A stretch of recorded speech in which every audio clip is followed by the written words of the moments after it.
Welcome, ladies and gentlemen, to another. This is a special podcast, or this is a special conversation with this guest that I have today, and she is a special educator at the Aspire Academy in Qatar. She's also the founder and host of the Wellbeing and Wonder podcast. So she combines elements of what works in education with holistic therapeutic practices, and sprinkle some creativity on it so that she can actually tailor what works in any setting. So, and she, like I said, special educator.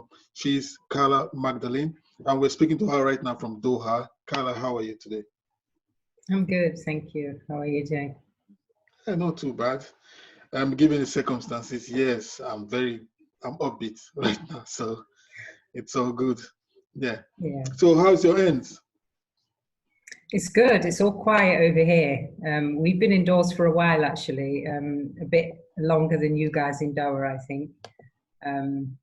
We've been indoors, than London, should I say. We've been indoors longer than you have over there in the UK.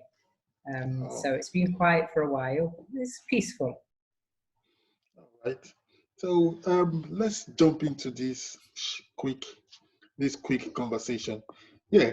So given the current reality of what we are actually seeing right now for people that are actually working from home and people that are running their businesses from home, or mompreneurs, single moms, single dads that are actually working from home, and the kids who are actually at home right now.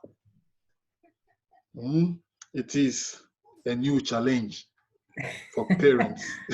Yes, it is. So it's kind of both ways. So one for the dependents, which are the kids and the family that are actually depending on you, and two for yourself, how to be more productive. So so you can take which one you want to take first and go on with the second question later.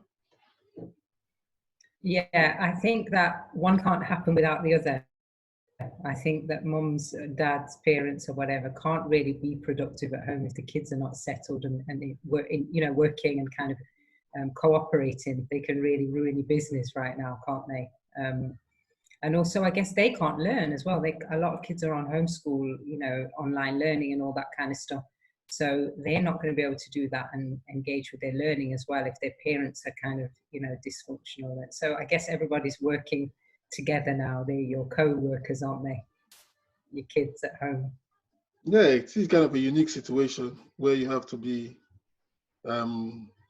hustling for space. Who is in charge of the TV, who is not in charge of the TV. So, like we discussed this morning, I was telling you about how to make my son more organized or more focused or more, and you gave me a very good tip of scheduling. So can you just maybe walk us through that? Yeah, I would definitely say that, as we know, as business people, as, adults who have been in the work world for a long time, productivity is key, to success, whether that's as an entrepreneur or as an employee working for a company or as part of a team. And most people will say that productivity begins with some kind of routine or schedule or timetable. And again, that's true if you work for someone and your hours are fixed, or if you work on your own, you kind of have to establish some kind of timetable that works. So definitely for kids at home, timetables and schedules work in these times. And if you've got like chaos going on at home and it's really difficult for everyone to function together, the best place to start is with a timetable. This is what we do in schools, of course. Everything is run by a timetable. And parents maybe sometimes don't know, how to do that. But it can work for families as well. And it's a really good place to start, especially if you've got older kids who need personalized or individual attention, or if you've got kids of all different ages and it's really difficult to balance the needs of all of them at the same time, then sitting down and making a schedule together as a family, whether that starts with your own work schedule. Maybe for someone like you, you need to be left alone for a few hours a day so that you can run your business in peace and quiet. And definitely for me, I'm doing online classes at the moment, so I have to have a schedule And everyone knows that kids, cats, noise, everything has to be out of the room at that time for me to do those classes. So schedules are really, really important, and probably the best place to start if you're having any issues. Have a look at the schedule, get the kids involved in making the schedule, especially older kids. You know, kind of sit with them, talk about what needs to go on that schedule. And once you've agreed on it together, you can move forward then, can't you, with a bit of structure in the day. Yeah, yes. See, you mentioned something just now about sitting with them. I sat with, after speaking to you this morning, I sat with my son to make a schedule. I did print out one of these daily planner, and what he just, I saw two same stuff. Is it from two to 4? I said, what's this? He said, oh, chilling with my chilling with my friends, chilling with my friends online while Of playing course. the game that was between between 12 to 2. So Yeah. he wants to chill between 2 to 4 to play that same game. That's like 6 hours stretch. Yeah. Yeah, but you see, you got an insight into how he thinks there, didn't you? If you didn't do that with him, you wouldn't have been able to see how smart he is and how he thinks that he can get one over on you. You know, and then now you know how he thinks, you know where to go from there, don't you? So now you know he wants 6 hours online with his mates doing gaming and communicating about gaming, and you have to decide if that's what you want or if that's suitable for the family. And now you've got a conversation going. Whereas if you didn't put it down and he didn't, you know, pencil it and let you see that that's what he wanted, you wouldn't have known, you know, and then that's where the battles come, because he would have been sneaking and doing that and thinking that you weren't noticing, but now you do know. You can work together, can't you? Yeah, true, because he wants to even know my schedule. Like, Dad, when are you doing your podcast again? I like, how does that affect your own timetable? So he wants to like factor me into his own schedule, so that Yeah, as but at it's that time good. we'll be doing something else. Yeah, Yeah. kids are kind of smart, I know. How do you deal with the YouTube addiction? Or what are your suggestions in regards to YouTube addiction and the games? How do you deal with that? I think everything goes down to examples first. So before you deal with your kids, you have to deal with yourself. So sometimes as parents, we spend like 2-3 hours on Instagram or on Facebook or on YouTube or whatever. And we might say that we're doing it for business or whatever, which is different. Some of us do and some of us don't. You know, we say it's business, but really it's just aimless drifting on the web. So some of us are addicted to technology. Some of us are addicted to YouTube as well. So if we are, we kind of have to tackle that first, because once you've broken your addiction or recognized or at least acknowledged it, then you'll begin to relate to your kids and understand where they're coming from. Also, if there's not much else going on in the house, if there's no structure, no games, no family time, or if family time actually means mom and dad are sitting with the kids in the room while they're on the mom and dad are on their phones, the kids are not really going to cooperate with you. So you kind of have to all be on the same page and admit that there's an issue. Kids really, it's not healthy for them, you know, physically, mentally, emotionally, to spend long hours every day on technology of any kind, even if it's for something productive like online lessons or something. That's why all the schools have got a limit now. So if your kid is showing any signs of addiction, i.e. Getting up first thing in the morning and going on the technology and not wanting to come off all day, or not being able to sleep, you know, staying up in the night in the bed on the phone and things like that, getting cranky or screaming and shouting when you're telling them to come off, those are signs that they're starting to get addicted and they're losing their balance. And again, schedules help. So as a parent, it's up to you to decide how much time you want to allow the child on it. I would say kids really don't need more than 3 hours a day, even that's pushing it. And if they are on technology for longer than 3 hours a day, it should be with breaks in between, you know, with other tasks. So let's say they do an hour of online learning in the morning and then they have a break and, you know, kind of have breakfast and go for a walk, or, you know, do something that's away from the technology. And then maybe they get another hour later for a game, and then back off again for something else. So it's kind of on, off, rather than a solid burst.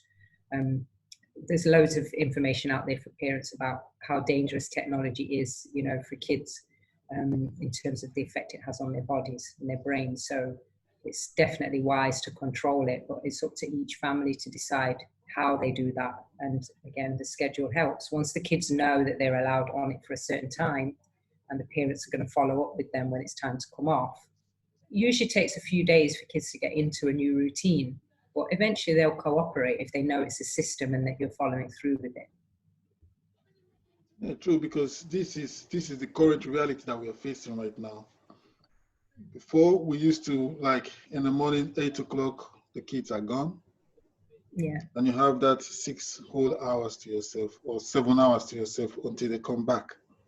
So now, 8 o'clock, oh, you're still here, yes. 9 o'clock, oh, you didn't go, oh, yes. 10, 11, 12, 1, 2, 3. We are still in the same house, cooked up together. So Yeah. it is, the reality is so, yeah, like you rightly said, we need to actually work on ourselves to start with, because if we are, yeah, guilty as charged, I spend a lot of time online. So yeah. So how would you, I know you've mentioned scheduling, just take a look at yourself first and know how to prioritize when to, know how to like prioritize when they should be on and when they should be off. Sit down with them. Is there any more tips that we can go on the last question here? Yeah, I would definitely say as well is, what else do you want them to do? So if you're going to take the technology away, like you said, school was filling, like a 6 to 8 hour gap in the day, including transportation back and forth, and clubs and stuff like that, maybe even longer. But now everything's finished: schools, clubs, football, everything. The kids are indoors. So you've got to come up with ways to fill that time. And this is what teachers have been doing for years. I'm sure no parent would want to know that you were sending your kids to school and the teachers were putting them on the computer all day long. And I hope that there are not teachers out there that do that. But what we do is we break up the day into chunks for the kids. So they'll have an hour of PE followed by an hour of history, and hopefully the history lesson is not online, and then the maths lesson online, and every lesson online. Maybe there's 15 minutes of online in a class, and then 10 minutes of a discussion or group activity or a drawing activity. But that's how we do it in schools. We break it up into chunks, and you would have to do the same at home. You'd have to come up with things that you want your kids to do in those hours. So, an hour of reading, I would definitely say that every kid should be reading for an hour a day. Maybe if your kid's not used to reading, you can't sit them down and make them read for an hour a day straight away, but reading should definitely be part of their daily schedule. Obviously some kind of learning activities that don't involve technology. They could be word search puzzles, jigsaws, drawing, painting, craft activities, Lego. You can get them box modeling. You can get them to, if you've got a kid who likes to learn on YouTube, you can kind of strike a compromise with them that they can find a video on YouTube with your permission that shows them how to make something, but they have to put the device far away that they can just watch the video and make the thing at the same time. They can do things like that. But also those things are possible with no technology at all. You can download the worksheets for how to make a bird out of paper or whatever for your kids and print that off, and then give them the printout and let them do it from the printout. They can make dens. If you've got a garden, they can go outside in the garden. The weather's quite nice everywhere now. They can go outside and plant seeds. They can play a game outside with their siblings. And kids also, they come up with their own ways. So if you just tell them, no, we're turning it off now and you need to find something else to do for the next hour, after a bit of a sulk and a protest, they'll usually find something to do. And funnily, you might find that they will then fill that time for longer than you could. If you just leave them to be creative, maybe they'll be gone for 2-3 hours. Maybe not at first. You'll probably get the whole, mommy on board, daddy on board, and really they're just hinting because they want to get back on the devices. But you can come up with all sorts of ways, to fill it. Cooking is a good one as well for kids. Kids love cooking. They like making cakes and all that kind of stuff. So you can get some stuff from the supermarket and get them cooking. Try challenge recipes with older kids that take long, an hour or so. No, not quick things, none of those chocolate Rice Krispies. They'll be done in 15-20 minutes. Get stuff that has to be baked and they have to read the challenge recipe, things like that are really good for kids. And it helps them as well, to develop skills and things like that. that they need. They still do need those things. You know, technology is not the answer to everything. Also find out what they like. Some kids like to paint. A lot of kids, most kids are creative. They like to make something. If it's not painting, it's drawing. Music. Some kids like to make music. You know, some of them have instruments, but they don't play them. They're sitting in the house because they're on the technology all the time. All the stuff that you bought them that they stick under the bed or leave in the boxes, get it out, you know. Chess, all those things that are in houses that kids are like, oh, I don't play that anymore because it's online. Shut down the computers and say, okay, let's get the games out. Scrabble, you know, and what's the other one? My son likes Monopoly. They've got all sorts of different types of Monopoly now. Superhero Monopoly and things like that. Yeah, instead of, you know, ordering another game or paying for another computer game, if you're going to order stuff, order a few board games off Amazon and get them back how we were when we were kids. We played board games and they're good for learning and stuff like that. And they have a lot of fun. Kids have a lot of fun once they warm up and they get into it. They'll enjoy it. So those are some other ideas of what kids can do that, you know, isn't technology. And of course, you might have to just, as a parent, sneak online. Sneak online and Google things that kids can do that don't involve the internet or technology, and then sneak off again when they're not looking. Yeah, it's all about creative. Okay. Well, thank you very much. Thank you very much, Carla, for giving us your time and your expertise this day. And we'll take this on board. And for those of you that are listening, so how can the listeners get in touch with you, or just a little bit about how they can connect with you some more? Yeah, they can follow me on Instagram at Carla Magdalene. They can also find me on YouTube now. I've got a YouTube channel where I post videos about topics like this.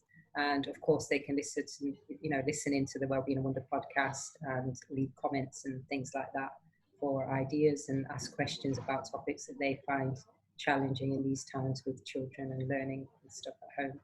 So yeah, those are the places that I can be found at the moment. All right, great. Thank you very much for your time. We're grateful for you to be here. And stay safe, stay at home, and enjoy. Yeah, I am doing. Thank you very much. All right, then. Bye. Bye-bye.